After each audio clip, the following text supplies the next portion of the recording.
ಆರ್ಥಿಕವಾಗಿ ಶಕ್ತಿ ಇಲ್ಲದೇ ಇದ್ದರೂ ಈ 20 ವರ್ಷ ಈ ಪಕ್ಷ ಇನ್ನೂ ಈ ರಾಜ್ಯದಲ್ಲಿ ಒಂದು ಅಸ್ತಿತ್ವ ಇಟ್ಕೊಂಡಿದೆ ಅಂತಕ್ಕಂಥದ್ದನ್ನಾದರೂ ನಾನು ಕಾರ್ಯಕರ್ತರ ಜೊತೆಗೂಡಿ ಇಲ್ಲಿವರೆಗೆ ಉಳಿಸ್ಕೊಂಬಂದಿದ್ದೇನೆ.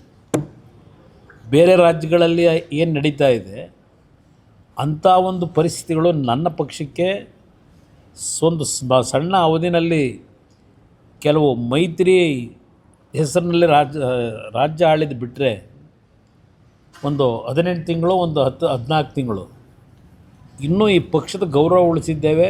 ನಾನು ಸ್ವಲ್ಪ ಅಲ್ಪ ಮಟ್ಟಿಗೆ ಜನಗಳ ವಿಶ್ವಾಸ ಇಟ್ಕೊಂಡಿದ್ದೇನೆ. ನಿಜವಾದ ಅಗ್ನಿ ಪರೀಕ್ಷೆ ನಮಗೆ ಆಗ್ತಕ್ಕಂಥದ್ದು 2028.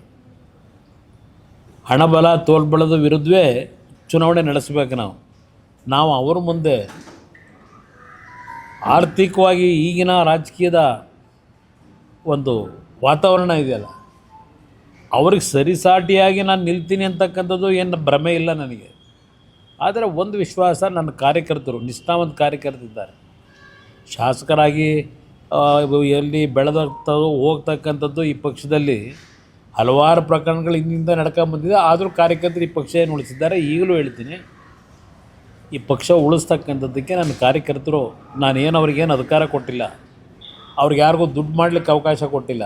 ಅಂಥ ಕಾರ್ಯಕರ್ತರೇ ಇನ್ನೂ ಈ ಪಕ್ಷದಲ್ಲಿ ಉಳ್ಕೊಂಡಿರ್ತಕ್ಕಂಥದ್ದು. ಇಲ್ಲಿ ಕಾರ್ಯಕರ್ತರ ದುಡಿಮೆ ಮೇಲೆ ಬಂದು ಕೆಲವರು ಪಾಪ ಅವರವರ ವೈಯಕ್ತಿಕವಾದಂಥ ನಿರ್ಧಾರಗಳು ಮಾಡ್ಕೊಂಡು ಏನು ಹೋಗ್ತಾರೆ.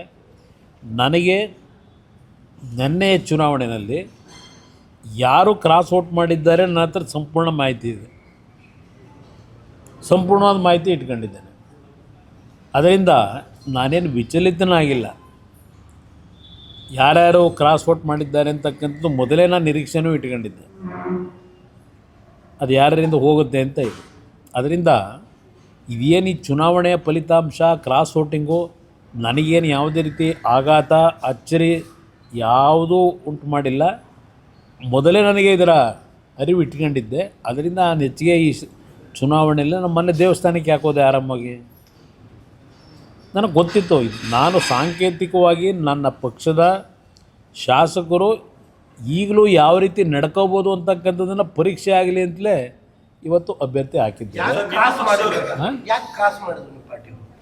ಅದಕ್ಕೆ ನಾನಾ ರೀಸನ್ಗಳಿದೆ, ಅದು ಬೇಡ ಸಾರ್ವಜನಿಕವಾಗಿ ಬೇಡ. ಇಲ್ಲ ಪಾಪ ಅವರಿಗೆ ಕ್ಷೇತ್ರದಲ್ಲಿ ಅಭಿವೃದ್ಧಿ ಆಗ್ತಿಲ್ಲ ಅಂತಕ್ಕಂಥದ್ದು ಒಂದು ಭಾಗ. ಈಗಾಗಲೇ ಮುಂದೆ ಏನು ಮಾಡಬೇಕು ಅನ್ನೋದು ಅವ್ರು ತೀರ್ಮಾನ ಮಾಡ್ಕೊಂಡಿದ್ದಾರೆ. ಯಾವ್ಯಾವಾಗ ಯಾರ್ಯಾರ ಹತ್ರ ಏನೇನು ಮಾತಾಡಿದ್ದಾರೆ, ಏನೇನು ವ್ಯವಹಾರಗಳು ನಡೆದಿದೆ, ಅದೆಲ್ಲ ನನಗೆ ಗೊತ್ತಿರೋ ವಿಚಾರ. ನಮ್ಮಲ್ಲಿ 4 ಜನ ಮಾಡಿದ್ದಾರೆ. ಯಾರು ಅಂತಕ್ಕಂಥದ್ದು ಗೊತ್ತಾಗಿದೆ, ಅದು ಚರ್ಚೆಯಾಗಿದೆ.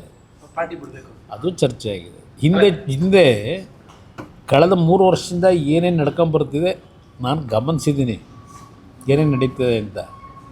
ಅದು ಗಮನಿಸಿದ್ರೂ ನಾನು ಅವ್ರಿಗೆ, ನೋಡ್ರಪ್ಪ, ನಿಮ್ಮ ಕ್ಷೇತ್ರದಲ್ಲಿ ಜನಗಳಿಗೆ ಏನೇನು ಮಾತು ಕೊಟ್ಟಿದ್ದೀರೋ, ಗೆಲ್ಲಿಸಿದ್ದಾರೆ, ನೀವು ಆ ಮಾತು ಜನಗಳ ಹತ್ರ ಉಳಿಸ್ಕೊಳ್ಳಿಕ್ಕೆ ಮಾತು ಕೊಟ್ಟಿರ್ತಕ್ಕಂಥದ್ದು, ನಿಮಗೆ ಅನುಕೂಲಗಳು ಮಾಡ್ಕೋಬೇಕು ಅಂದರೆ ಇವತ್ತು ನೀವು ನಿಮ್ಮ ಜಾತಿ ಹೆಸರಿನಲ್ಲೋ ಇಲ್ಲ ಇನ್ಯಾವುದೋ ಒಂದು ಇದರಲ್ಲಿ ಯಾವ್ಯಾವ ರೀತಿ ನಿಮ್ಮ ಕ್ಷೇತ್ರಕ್ಕೆ ಅಭಿವೃದ್ಧಿ ಮಾಡ್ಕೋಬೇಕು ಮಾಡ್ಕೊಳ್ರಪ್ಪ ಅಂತಲೂ ನಾನು ಹೇಳಿದ್ದೀನಿ. ನಾನು ಯಾರಿಗೂ ಹೊಸಬ್ರು ಬರ್ತಾರೆ, ಅದೇ ಜನ್ಜಿ ಅಂತ ಈಗ ಹೊಸದಾಗಿ ಶುರುವಾಗಿದೆಯಲ್ಲ, ಬಹಳ ಜನ ಬರ್ತಾರೆ. ನಾನು ರೆಡಿಯಾಗಿದ್ದೀನಿ. ನಾನು ಈ ಪಕ್ಷದಲ್ಲಿ ಯುವಕರುಗಳಿಗೆ ಹೆಚ್ಚಿನ ಆದ್ಯತೆ ಕೊಡಬೇಕು, ಹೊಸ ಮಕ್ಕಳಿಗೆ ಅಂತಕ್ಕಂಥ ನಿರ್ಧಾರ ಮಾಡಿದ್ದೀನಿ. ಅವ್ರ ಹೆಸರು ಎತ್ತಲೇಬೇಡಿ, ನನ್ನ ಹತ್ರ ಅವ್ರ ಹೆಸರೇ ತರಬೇಡಿ. ನಾನು ಕಳೆದ 1.5 ವರ್ಷದಲ್ಲಿ ಅವ್ರ ಬಗ್ಗೆ ನಾನೇನಾದರೂ ಮಾತನಾಡಿದ್ದೀನ? ಮೊನ್ನೆ ಚಾಮುಂಡೇಶ್ವರಿ ಕ್ಷೇತ್ರದಲ್ಲಿ ಸಭೆ ಆಯಿತು, ಅವ್ರ ಹೆಸರನ್ನ ಏನಾದರೂ ಎತ್ತಿದ್ದ ನಾನು ಅವ್ರ ಹೆಸರು ಬಗ್ಗೆ ಚರ್ಚೆ ಮಾಡೋದೇ ಬೇಡ. ಯಾವುದೋ 1 ನಿಮಿಷ ಬ್ರದರ್, ಅಂತಿಮವಾಗಿ ಯಾರೇ ಹೋಗಿ ಚರ್ಚೆ ಮಾಡಿದ್ರು ಅಂತಿಮವಾದ ನಿರ್ಣಯ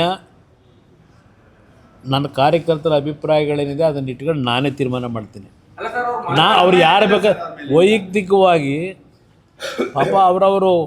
ಹೆಚ್ಚಿನ ವಿಡಿಯೋಗಳಿಗೆ ಪ್ರತಿಧ್ವನಿ ಯೂಟ್ಯೂಬ್ ಚಾನೆಲ್ ಸಬ್ಸ್ಕ್ರೈಬ್ ಮಾಡಿ, ಬೆಲ್ ಐಕಾನ್ ಕ್ಲಿಕ್ ಮಾಡಿ.